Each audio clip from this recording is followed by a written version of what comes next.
बच्चों, कैसे हैं आप लोग। जैसे कि हम लोग केमिकल कोऑर्डिनेशन पढ़ रहे हैं, मीन्स कि हमारी बॉडी किस टाइप से नर्व्स और हार्मोन से कंट्रोल की जाती है। तो उसी के कंट्रोल के साथ में हम लोग बात कर रहे हैं यहाँ पे अलग अलग एंडोक्राइन ग्लैंड्स के बारे में। एंडोक्राइन ग्लैंड्स में जो सबसे बड़ी ग्लैंड्स थी, जिनमें हम लोगों ने पिट्यूटरी ग्लैंड पढ़ी, थायराइड ग्लैंड पढ़ी, हाइपोथैलेमस पढ़ी, उसी के साथ में जो छोटी छोटी ग्लैंड्स और हैं, थाइमस, पीनियल, एड्रिनल ग्लैंड है, वो भी एक बड़ी ग्लैंड है जो हम लोग नेक्स्ट वीडियोस में पढ़ेंगे। आज हम जो बात करने वाले हैं वो करने वाले हैं पीनियल ग्लैंड के बारे में। पीनियल ग्लैंड के बारे में आप लोगों ने सुना होगा, इसको तीसरी आंख कहा जाता है। ठीक है, तो जिन बच्चों ने लास्ट वीडियोस नहीं देखे हैं, जो मेरे पहले वीडियो से ये जुड़ रहे हैं, तो वो पहले लास्ट वीडियोस देख लीजिए, ताकि आपको टर्म से सारी जो एंडोक्राइन ग्लैंड्स की वो इजीली समझ में आने लग जाए। ये हम लोग आरबीएससी लेवल का 11th चैप्टर है वो कंप्लीट करने जा रहे हैं। 11th चैप्टर हमारा चल रहा है, 10th चैप्टर ऑलरेडी हम लोग कंप्लीट कर चुके हैं। आरबीएससी 12th की बात करें तो, और हम लोग सीबीएसई की बात करते हैं, या हम लोग 11th आरबीएससी की बात करें तो 11th आरबीएससी में भी हमारे ये एक यूनिट है, जो 5th यूनिट हमारे ह्यूमन फिजियोलॉजी के, जिसमें 7 चैप्टर दे रखे हैं। तो 7 चैप्टर में ये सबसे लास्ट चैप्टर है, मतलब जो 22 चैप्टर है एनसीईआरटी की बुक का, ये चैप्टर हमारे केमिकल कोऑर्डिनेशन का ही है। तो 11th के बच्चे हैं वो भी अपनी स्टडी को रेगुलर रख सकते हैं। अभी जो 11th की सेल बायोलॉजी के टॉपिक है वो मैं थोड़ा सा, मेरे को टाइम नहीं मिल पा रहा, तो मैं जैसे जैसे टाइम मिलेगा उनको प्रोवाइड करवाती जाऊंगी, क्योंकि आप लोग की स्टडी भी कंटिन्यू चल रही है और 12th वालों की भी स्टडी है वो कंटिन्यू चल रही है। तो आप इस टाइप से आप लोग अपनी स्टडी है वो कंटिन्यू रख सकते हैं। उसी के साथ में हम लोगों ने बायोलॉजी और इंग्लिश के लेक्चर है वो भी प्रोवाइड करवाना आपको स्टार्ट किया है। तो आप लोग जो मैथ्स के स्टूडेंट हो गए या अपने अदर फ्रेंड्स हो गए, तो उनको फिजिक्स के लेक्चर के लिए और इंग्लिश के लेक्चर्स के लिए भी उन लोगों को ये वीडियोस है वो शेयर कीजिए, सब्सक्राइब करवाइए, ताकि आपको जितनी भी आगे की वीडियोस रहे उनकी अपडेट मिलती रहेगी। मेरी कोशिश है कि मैं 10th क्लास की वीडियोस भी आपको प्रोवाइड करवाऊँ। 11th और 12th है उनकी कोशिश चल ही रही है, बट वही टीचर्स की बिजी शेड्यूल के कारण, क्योंकि अभी सारे के सारे टीचर्स हैं वो कहीं ना कहीं हो सकता है स्कूल्स नहीं खुले, लेकिन कहीं ना कहीं वो एंगेज रहते हैं ट्यूशंस में या जूम क्लासेस पे। ठीक है, तो इस टाइप से जैसे जैसे क्लासेस मेंटेन होगी तो मैं आपको प्रोवाइड कराऊंगी। अदरवाइज बायोलॉजी है तो बायोलॉजी के आपको लेक्चर्स है वो कम्प्लीटली इस प्लेटफॉर्म पे आपको मिलेंगे। ठीक है, तो आप लोग ये देखिए कि यहाँ पे पीनियल ग्लैंड है, जिसको पीनियल काई या पीनियल ग्लैंड हिंदी में कहा जा रहा है, पीनियल ग्रंथि कहा जा रहा है। ये पीनियल ग्रंथि है, इसका ओरिजिन कैसे होता है। ठीक है, तो पीनियल ग्रंथि का ओरिजिन है वो कैसे होता है, एक्टोडर्मल होता है। कैसे होगा, एक्टोडर्मल होता है। और इसको कहा जाता है कि पीनियल ग्रंथि हमारे ब्रेन का ही एक छोटा सा भाग मानी जाती है। ठीक है, तो इस टाइप से हम लोग देखें कि इसकी शेप कैसी होगी, इसकी आकृति कैसी होगी। तो इसकी आकृति, जैसे कि मैंने आपको बताया था, पिट्यूटरी ग्लैंड की आकृति वो मटर के दाने के समान छोटी सी होती है। उसी टाइप से इसकी जो आकृति रहेगी वो कैसी रहेगी, कोमा शेप रहेगी, कोमा आकृति की रहेगी। उसके बाद हम लोग लोकेशन की बात करेंगे। देन हम बात करते हैं वेट की। इसका जो वेट है वो 150 ग्राम होता है। इसका जो कलर है वो कलर कैसा होगा, व्हाइट होगा। और इसकी आकृति के अंदर बहुत सारी पालियां, बहुत सारे लॉब्स है वो प्रेजेंट होंगे। अब हम लोग यहाँ पे इसके लोकेशन की बात करेंगे। तो लोकेशन में ये कहाँ पाई जाती है, इसकी आकृति कैसी होती है, इसको और किन नामों से जाना जाता है, ये हम लोग देखते हैं यहाँ पे इस डायग्राम में। तो इस डायग्राम में आपको यहाँ दिखाई दे रहा है कि सबसे पहले मैंने लिखा है रूट ऑफ डायनसेफेलोन। डायनसेफेलोन वर्ड था वो हाइपोथैलेमस में भी हम लोगों ने देखा, पिट्यूटरी में भी देखा। तो डायनसेफेलोन एक अग्र मस्तिष्क का, फॉरहेड का एक भाग होता है, जिसके अंदर हाइपोथैलेमस, पिट्यूटरी ये सब लोग प्रेजेंट होते हैं। ठीक है, तो यहाँ आप डायग्राम में देखिए कि यहाँ पे मैंने बनाया एपीथैलेमस। ठीक है, एपी का मीन्स क्या होता है, बाहर की साइड में, एपी से जस्ट नीचे। ठीक है, या किसी चीज के बिटवीन बोला जाता है तो वो हाइपो होता है, तो हाइपोथैलेमस। अब हाइपोथैलेमस से पिट्यूटरी ग्लैंड है वो नीचे की तरफ पाई जाती है, यह तो चीज आपको ध्यान में है। ठीक है, हम लोगों ने हाइपोथैलेमस भी पढ़ लिया, हम लोगों ने पिट्यूटरी ग्लैंड है वो भी पढ़ ली, जिसको पीयूष ग्रंथि कहा जाता है। ठीक है, तो यहाँ आपके लिए क्वेश्चन है और क्वेश्चन का जवाब बिल्कुल नहीं देते। मैं बहुत ही अनसेटिस्फाइड हूँ आपसे कि आप लोग आंसर करेंगे, तभी तो मुझे पता चलेगा ना कि आप कितना एक्टिव होकर पढ़ाई कर रहे हैं। ठीक है, तो यहाँ पे जो पिट्यूटरी ग्लैंड है वो हाइपोथैलेमस से यहाँ जिसके द्वारा लटकी रहती है, उसका नाम आप मेरे को आंसर करेंगे कि यहाँ पे ये जो स्टार्क लाइक स्ट्रक्चर है, व्रंथ लाइक संरचना है, इसका नाम क्या है, ये आप मेरे को कमेंट सेक्शन में आंसर करेंगे। ठीक है, इसके जस्ट ऑपोजिट साइड में, ठीक है, जो पिट्यूटरी है इसके जस्ट ऑपोजिट साइड में एपिथैलेमस के ऊपर की तरफ यहाँ क्या पाई जाती है, पीनियल ग्लैंड पाई जाती है। ठीक है, जैसे कि हम लोगों ने बात की थी कि पिट्यूटरी ग्लैंड और पीयूष ग्रंथि है, इसको हाइपोफाइसिस सेरेब्राई कह रहे थे। हाइपोफाइसिस सेरेब्राई कहने का रीजन यही था कि ये हाइपोथैलेमस के नीचे पाई जा रही थी, लेकिन यहाँ पे जो एपिथैलेमस के पीनियल ग्लैंड है वो ऊपर पाई जाएगी, तो इसलिए इसको क्या कहा जाएगा, एपिफाइसिस सेरेब्राई। क्लियर? तो एपिफाइसिस सेरेब्राई इसको क्यों बोल रहे हैं, क्योंकि एपिथैलेमस के ये ऊपर पाई जा रही है। इसी के साथ में इसको इनएक्टिव थर्ड आई भी कहा जाता है। जैसे हमारी ये 2 आईज होगी तो फॉरहेड में यहाँ पे जो आई, जैसे आप लोगों ने जो शिव जी भगवान है तो वहां देखा है कि उनके यहाँ पे क्या पाई जाती थी, थर्ड आई पाई जाती थी। तो यहीं पे क्या है, पीछे की तरफ ये पीनियल ग्लैंड प्रेजेंट होती है, इसलिए इसको इनएक्टिव थर्ड आई के नाम से भी जाना जाता है। ठीक है, तो इस टाइप से हम लोग को लोकेशन समझ में आ गई। रूफ ऑफ डाइनसेफेलोन, ठीक है, डाइनसेफेलोन की छत वाले पोर्शन में ये प्रेजेंट होती है। तो इस टाइप से आपको लोकेशन है वो अच्छे से समझ में आ गई होगी। एपिफाइसिस सेरेब्राई और इनएक्टिव थर्ड आई का दूसरे नाम है पीनियल बॉडी की। ठीक है, क्लियर हुई इतनी बात। अब हम बात करते हैं कि जो पीनियल बॉडी है, पीनियल ग्लैंड है, वो किन 2 भागों से मिलकर बनी होती है। मैंने आपसे कहा कि ब्रेन के कुछ भागों से मिलकर एक बॉडी का फॉर्मेशन करती है। तो इस तरह से ये जो बॉडी है इसका क्या है, यहाँ पे पेरिएनियल ऑर्गन और एपिफाइसिस। एपिफाइसिस आपको समझ में आई क्या? ठीक है, तो पेरिएनियल ऑर्गन और एपिफाइसिस है वो मिलके पीनियल ग्लैंड बनाती है। आप लोग इसको अच्छे से पढ़िए, अच्छे से समझिए इस चीज को। उसके बाद में जो बोर्ड लेवल पे क्वेश्चन पूछे जाते हैं वो मैं आपको लास्ट में इसमें बता दूंगी कि ये क्वेश्चन है वो आपके बोर्ड लेवल पे इंपॉर्टेंट है। बाकी आपको पूरी ग्लैंड है वो आपको आगे इन फ्यूचर आपको जैसे भी आप एमएससी करते हैं, बीएससी करते हैं, ठीक है, एमबीबीएस करते हैं, तो इस वजह से क्या आपको हर चीज की डिटेल स्टडी ध्यान में होनी चाहिए। ठीक है, ऐसे नहीं 4 लाइन आप लोगों ने याद कर ली, ये हमेशा क्वेश्चन पूछे जा रहे हैं। हम लोग पिछले 5 साल के क्वेश्चन है उन्हीं को उठा के हम लोग अपनी स्टडी कर ले, तो उससे क्या मतलब आपका जो बेसिक नॉलेज है वो नहीं बढ़ेगा, परसेंटेज बढ़ जाएंगे, नो डाउट। परसेंटेज आप बढ़ाने के लिए आप 5 ईयर पेपर देख सकते हैं, लेकिन 5 ईयर पेपर्स भी देख के आप लोग स्टडी इस टाइप से कीजिए ना, एक स्मार्ट स्टडी रहे आपकी, कि आप लोगों को क्वेश्चन पैटर्न पता है, आप लोगों को ये पता है कि कौन से चैप्टर से किस टाइप से क्वेश्चंस पूछे जाते हैं। तो ये चीजें आपको ध्यान में होनी चाहिए, ना कि ये कि भाई ये क्वेश्चन तो कभी पूछा ही नहीं गया तो हम लोग क्यों पढ़े इस चीज को। ठीक है, आप लोग को अपना बेसिक नॉलेज है वो बहुत ही सॉलिड कर लेना है इस लॉकडाउन के पीरियड में। कह रहे हैं शायद 21 सितंबर से आप लोगों की क्लासेस है वो लगनी स्टार्ट हो जाएगी, बट देखो। ठीक है, तो यहाँ बात करते हैं कि पीनियल है, पीनियल जो बॉडी है उसमें हमने बात की कि इसमें बहुत सारे लॉब्स है वो प्रेजेंट होते हैं, many lobes are present, but इन लॉब्स को उनको कवर्ड किए हुए एक स्ट्रक्चर पाई जाती है जिसको हम कनेक्टिव टिश्यू कहते हैं। अब इन कनेक्टिव टिश्यूज के बीच में यहाँ पे 2 टाइप की सेल्स भी पाई जाएगी। ये 2 टाइप की सेल्स कौन सी है वो देख लेते हैं। 2 टाइप की सेल्स है यहाँ, पिनियलोसाइट और न्यूरोग्लियल।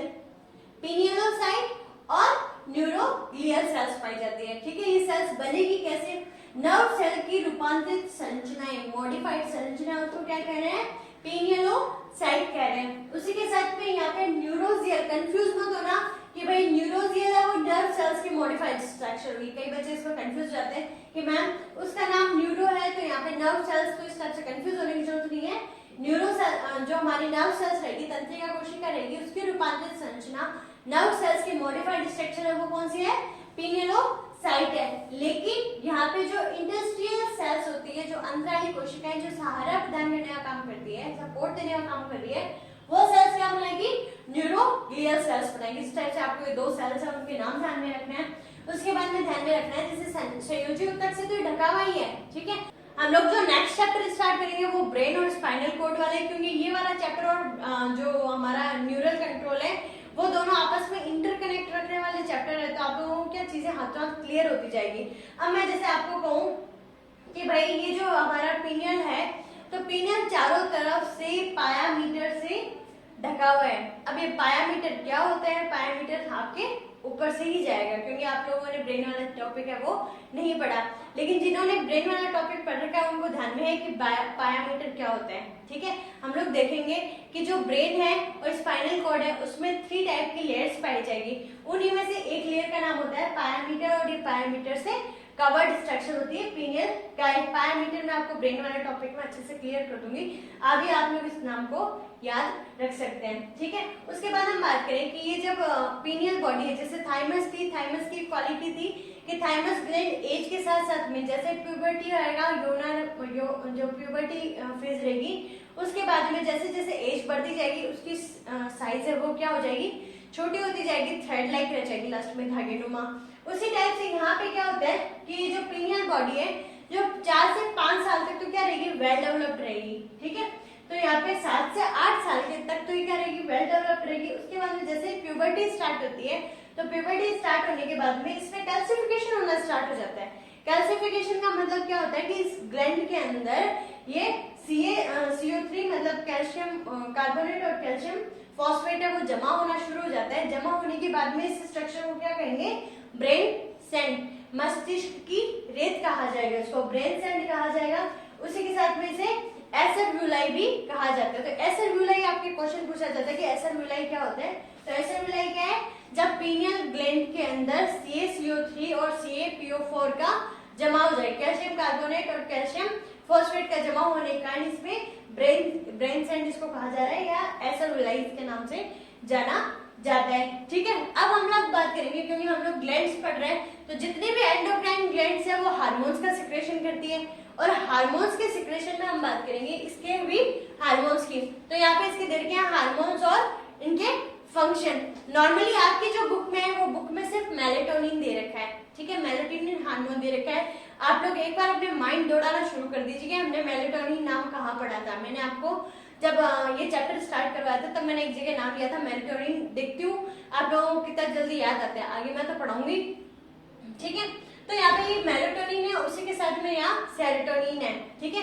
मैं जितने भी क्वेश्चन आपसे पूछती हूँ वो आपके माइंड को शार्प करने के लिए, ऐसे नहीं है कि हाँ बीच में मेरे को आना बंद हो गया और मैंने आपसे एक क्वेश्चन कर लिया। क्लास में होता है ऐसा कि टीचर्स कई बार भूल जाते हैं तो वो बच्चों से पूछ लेते हैं, जिसमें इंटेलिजेंट बच्चे होते हैं वो आंसर कर देते हैं, तो टीचर है उसको ऐसा होता है यार कोई चीज दिमाग से स्किप भी होती है तो वो याद आ जाती है, ठीक है। लेकिन आप इन चीजों को नेगेटिव वे में नहीं लेके पॉजिटिव वे में लीजिए कि आप मैम ने आपसे क्वेश्चन किया तो वो क्वेश्चन आपको हाथों हाथ दिमाग में क्लिक करना चाहिए कि हाँ यार ये चीज पढ़ाई तो थी, कहाँ पढ़ाई थी, तो आप उस चीज को क्या रिकॉल कीजिए, पन्ने पलटिए, देखिए उस चीज को, ठीक है।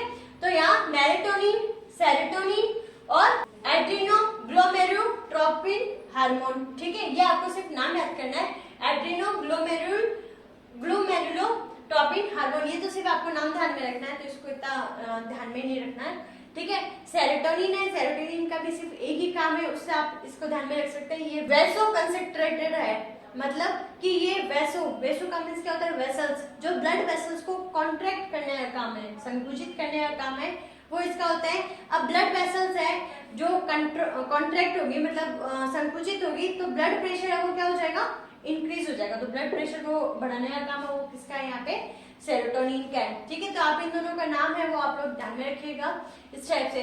जो मोस्ट इंपोर्टेंट है वो क्या है, मेलेटोनिन। अब ये मेलेटोनिन है वो हम लोगों ने एंटागोनिस्टिक हार्मोन्स में पढ़ा था जब MSH की बात कर रहे थे हम लोग, हाइपोथैलेमस से पहले हम लोगों ने जो हार्मोन्स के टाइप्स देखे थे ना उस टाइम, ठीक है।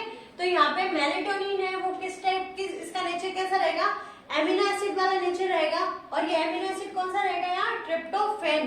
ट्रिप्टोफैन एमिनो एसिड का ये डेरिवेटिव बोला जाता है, एक रूपांतरित संरचना बोली जाती है, ठीक है। अब ये मेलेटोनिन है, मेलेटोनिन किस पे काम करेगा, इसका टारगेट टिश्यू कौन सा रहेगा, तो इसका टारगेट टिश्यू रहेगा स्किन, ठीक है। स्किन कैसे रहेगा कि हम लोग बात किए थे कि एंटागोनिस्टिक में ये MSH के विपरीत कार्य करता है, ठीक है, इसका विरोधी हार्मोन की तरह कार्य करता है। MSH है वो हमारी स्किन को डार्क करने का काम करेगा, हमारी स्किन को डार्क करने का काम किसका है, MSH का है। जो मेलेनोसाइट स्टिमुलेटिंग हार्मोन थे वो क्या कर रहे थे, स्किन को डार्क करने का काम कर रहे थे, ठीक है। लेकिन ये क्या करेगा मेलेटोनिन, उसको लाइट कलर, तो यहाँ पे मैंने लिखा है फेयर कॉम्प्लेक्शन ऑफ स्किन में स्किन को लाइट करने का काम है वो इसका होता है, ठीक है। अब ये ध्यान में रखिएगा, टारगेट टिश्यू तो आपको समझ में आ गया कि ये मेलेनोफोर्स ऑफ स्किन के मेलेनोफोर्स होते हैं जो कलर प्रोवाइड करवाने का काम करते हैं, उन पे काम कर रहा है। और एक बात इसमें और जो ध्यान में रखनी है कि डार्क में मतलब अंधकार में, अंधेरे में ये क्या होता है, ज्यादा सिक्रेट होता है, लेकिन लाइट में ये कम सिक्रेट होता है, ठीक है। अब ये यहाँ पे इसके जो और बातें रहेगी वो ये है कि यहाँ ये लोअर वर्टिब्रेट्स जो निम्न कशेरुकी होते हैं उनमें ये ज्यादा एक्टिव होता है, ह्यूमंस में ये एक्टिव नहीं होता, ठीक है।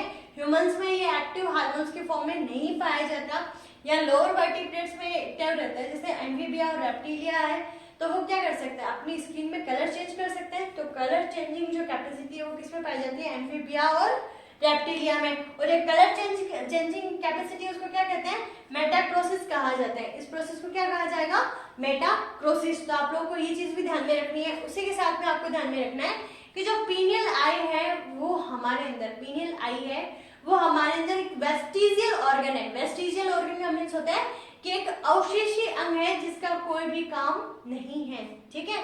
ये लाइट सेंसिटिव सेल्स भी इसमें क्या होती है, एब्सेंट होती है।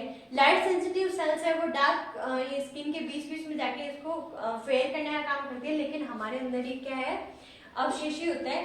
तो ये लाइट सेंसिटिव सेल्स है वो हमारे अंदर एब्सेंट होगी, ठीक है। साथ ही में इसको एंटागोनिडियल हार्मोन भी कहा जाता है। गोनाइड वर्ड मैंने आपको कहा कि ये सेक्स ऑर्गन्स के लिए यूज होता है, गोनाइड वर्ड, ठीक है।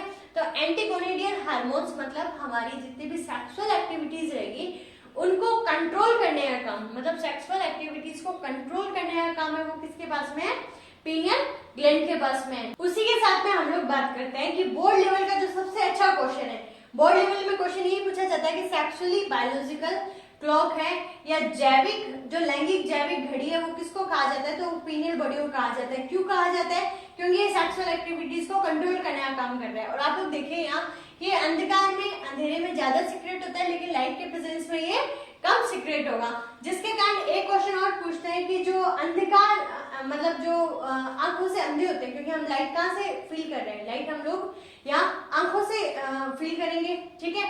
तो आंखों के थ्रू हमारे पास जा रही है, तो पीनियल बॉडी है उस टाइम वो सीक्रेट नहीं करेगी मेलाटोनिन।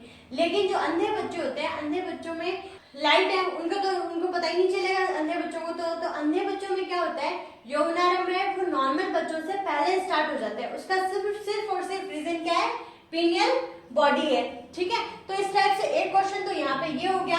एक क्वेश्चन जो मैंने अंधे बच्चों वाला आपको बताया, ये मेलाटोनिन हार्मोन इसके द्वारा सीक्रेट किया जाता है, और यहाँ पे इसको एपिफाइसिस सेरेब्री क्यों कहते हैं। तो ये क्वेश्चन है कुछ बोर्ड लेवल पे पूछे जाते हैं। उसके अलावा यहाँ पे ये जो ब्रेन सेंड है सबसे अच्छा क्वेश्चन है, ब्रेन सेंड और यहाँ सेक्सुअल बायोलॉजिकल क्लॉक, ठीक है। इस टाइप से एक एक नंबर के क्वेश्चन है ये पीनियल बॉडी से आपके बोर्ड लेवल पे पूछे जाते हैं। उसके अलावा आपको अपने जो पूरा बेसिक नॉलेज है आपको पीनियल ग्लैंड के बारे में वो आपको पूरा अच्छे से होना चाहिए, ठीक है। तो इस टाइप से आप लोग अच्छे से पढ़ते रहिए, खुश रहिए, मुस्कुराते रहिए और घर पे सुरक्षित रहिए। Thank you.